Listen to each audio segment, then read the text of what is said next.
এত বড় মাহফিল জীবনে আর একটা পাবো নিশ্চয়তা আছে কি? জোরে বলেন আছে?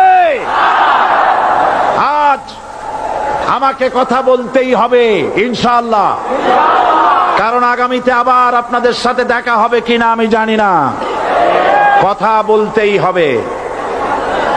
বসেন, কেউ দাঁড়িয়ে থাকবেন না। আমি দেখতে পাচ্ছি বাংলাদেশের ভাগ্য আকাশে উত্তর গগনে কালো মেঘ জমা হয়েছে, ঝড়ের পূর্বাভাস লক্ষ্য করছি। যদি মোকাবেলা করতে না পারেন সক্ষম ভাবে, এমন অন্ধকার গাঢ় কালো অমাবস্যার রাত আসতে পারে যার সুবে সাদেক হওয়া অসম্ভব।